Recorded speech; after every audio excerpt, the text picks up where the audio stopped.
If you're thinking about doing an IBMS registration training portfolio but aren't sure on how to write it, then this video is for you. I'm going to go through some examples that you can use and what you can write about. But if you're not sure on exactly how the entire portfolio works, then I'd recommend you watch my previous video. That explains it much better. Hi, my name's Abdul and I'm a fully qualified biomedical scientist working for the NHS in cellular pathology. So let's briefly recap on what you need to do for the portfolio. There are these things called SOPs that you need to write about. And these SOPs are grouped into 10 modules split across 2 sections. For each module, you'll need to provide 3 pieces of evidence. So that will make a total 30 for the whole portfolio. To make it simpler, in the latest version of the portfolio, which is version 5, the IBMS have stated that you write a mandatory piece of evidence for each section. So you'd only have to come up with 2 evidence ideas rather than 3 with the help of your trainer. So 33% of your portfolio is made slightly easier for you. For example, the mandatory piece of evidence you would need to do for section 1.3, communication, explain the different methods of communication you use effectively within your department and with service users. Now, this can be demonstrated in many different ways. For example, you could create a table stating all the different types of ways you can communicate, or you can write your daily interactions with people at work. It's all up to you. The whole basis of making mandatory evidence is to ensure there's a scaffold for training plans and to improve consistency in demonstrating SOPs. But you are, however, expected to submit a variety of different evidence pieces. So here's a list of all the different types of evidence that you can make. As you can see from the list here, the different types of evidence that you can write about are pretty self-explanatory. Even though this list is pretty extensive, it's not exhaustive.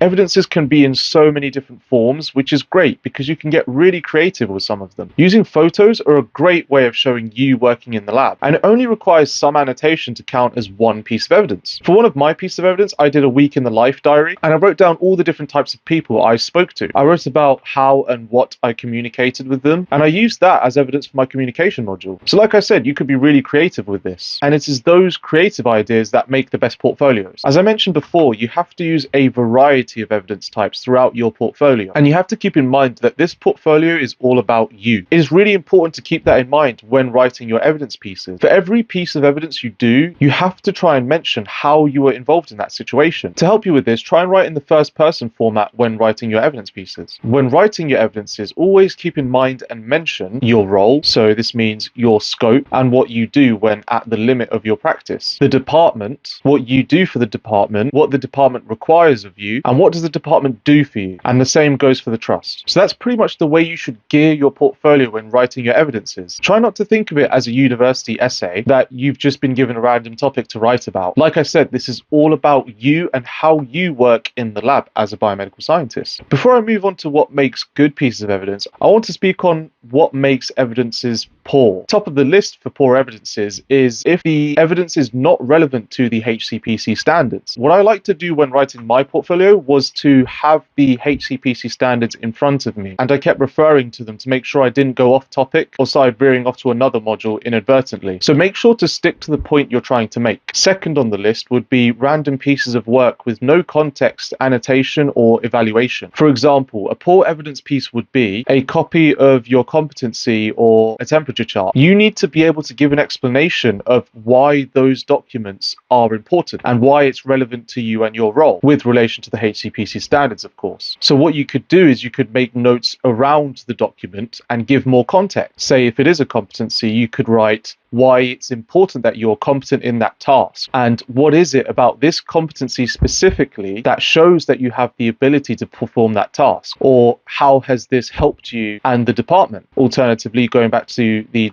example of a temperature chart, you could annotate around the temperature chart and say what you did when you found the temperature to be out of range that day. You could say why was it important and what could have gone wrong if you hadn't noted the temperature being out of range. And you could give your answers to these questions in the form of annotations around or supporting statements below. Thirdly, this one is not so much what makes a poor piece of evidence, but what makes a weak portfolio in general, and it is repetition. Repeating the same type of evidence over and over makes it seem like you haven't clearly shown different ways in which you are competent. It's really easy to just get witness statements for each module and count that as evidence, or use your competency records. But following this method will just make it seem like you're very limited in your ability, and it will probably reduce the confidence of the verifier to pass you come assessment day. You ideally want to be writing a variety of evidences to show that you can work multidimensionally and really prove that you are capable of being a registered healthcare professional. Think about it in this way. Say you were looking to hire someone to babysit your child. For you to be confident in hiring that person, they would need to provide you a variety of evidences, such as good reviews from other clients, any certificates of training they had completed, a DBS record, no criminal records, experience in dealing with a variety of different children,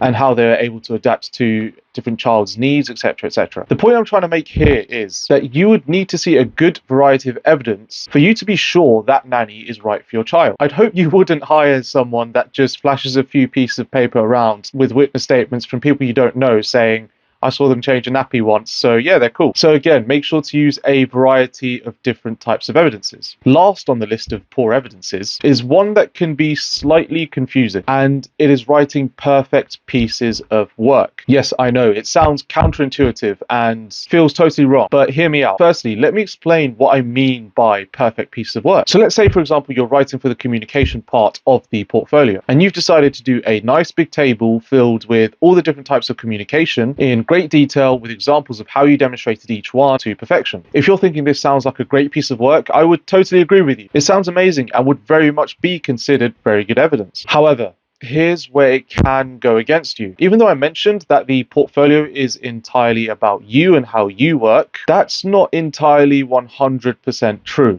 I would say about 90% of it is true. There's a nuance to the portfolio that not many people will tell you about. The other 10% is how you and your trainer have worked together. And there are many different ways in which this can be shown. One of which is where your trainer critically evaluates your piece of work and gives you feedback. Feedback in the form of just ticks is not enough, I'm afraid. There would have to be comments made and questions asked. So if you produced perfect pieces of work, it would make it really hard for your trainer to criticize anything. And it would make it seem like you've not been engaging with your training program. It could also add suspicion to the verifier that you had all your work done for you, because it's rare to find trainees complete such perfect work with nothing wrong or any feedback from trainers. Additionally, this actually puts less stress on you because you don't have to worry about getting everything right first time round. In fact, me and my trainer purposefully put gaps of knowledge in some of my evidence pieces so that my trainer could add a comment or small questions on the side or at the bottom for me to answer, and that shows that there's actually training going on and that I'm learning and developing as a biomedical scientist. It just makes your portfolio look so much better overall, and the verifier can easily see the back and forth that you've been having with your trainer, which again gives them more confidence in passing you. So remember, you don't have to be perfect. Good enough is great. Now that you know what makes poor evidences, let's talk about what makes evidences good. Good evidences focus on quality over quantity. Try not to go overboard in your explanations and content in each evidence piece. You could easily find yourself getting carried away with some of them. To help you with this, have the standards in front of you and use that as a guide for what to write and stick to the main points. Not only does this make it easier for the verifier to read your work, it also means you're not wasting time writing about things that you have already covered. High quality pieces of evidences stick to the topic and succinctly explain the main points. Secondly, what makes a good piece of evidence is annotations. Annotate by writing extra comments around records, diagrams and images, or anything that is not your original work. Give more context to the reader about why that particular document is important for you and link it to some of the standards. Highlighting alone is not enough. That does not count as annotating. Your annotations have to make it more obvious about why this evidence has been offered. And also get your trainer to add handwritten comments and reply to those comments. This is another form of annotation that you should do. An example of good evidence would be where a candidate undertakes a task, receives constructive feedback, responds to this constructive feedback, and progress can be seen. Evidence of this feedback loop demonstrates a good relationship between the trainer and trainee. And again, it's useful for the verifier to assess the quality of the training experience. Thirdly, always include in your evidences about your involvement in the process. What did you do and why was it important? When doing this, always link